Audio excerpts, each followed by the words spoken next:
Déjà au niveau des écueils, il me paraît important de souligner que ça peut être risqué d'avoir une présence qui n'est pas préparée, avec une vraie stratégie derrière, notamment parce que nous allons perdre l'assurance de bien maîtriser toute la dimension éditoriale, tout ce qui concerne les conversations avec les internautes, etc.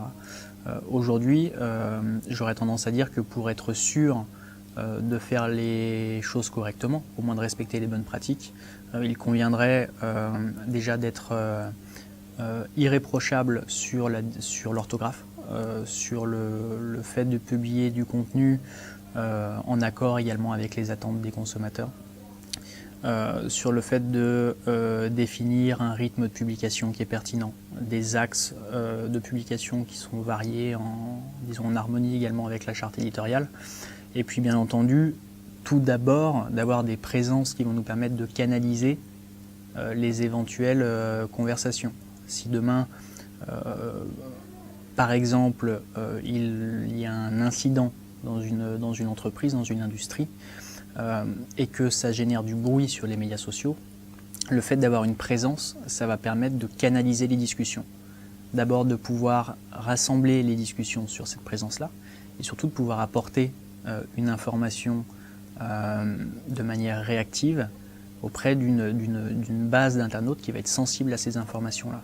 Donc ça va vraiment permettre de réduire le bruit que ça peut générer, puisque l'on sait justement que les médias sociaux, avec leur dimension virale, peuvent causer beaucoup de dégâts.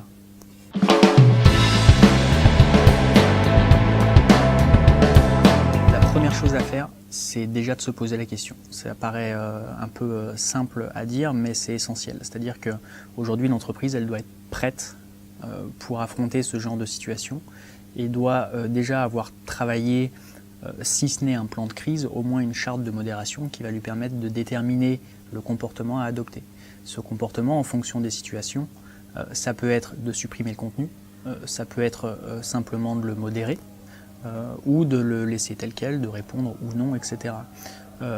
J'aurais tendance à dire que c'est propre à chaque situation, mais que si ça peut causer du tort à l'entreprise, notamment si c'est un employé qui prend la parole, par exemple au sujet des dirigeants, ça nécessite non seulement d'être supprimé, mais d'être traité plus concrètement. C'est-à-dire que ça nécessite d'échanger directement avec cette personne pour trouver une solution à ce niveau-là.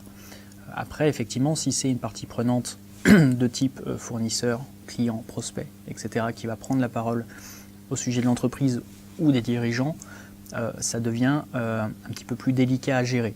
Parce que là, effectivement, ça va être considéré comme un abus de position, une atteinte à la liberté d'expression, de modérer le contenu.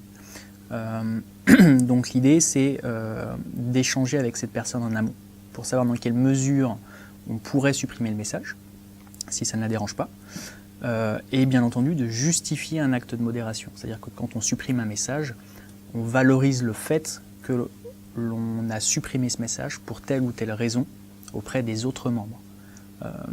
C'est trop facile, sinon, de faire passer ça comme un acte abusif de la part de l'entreprise.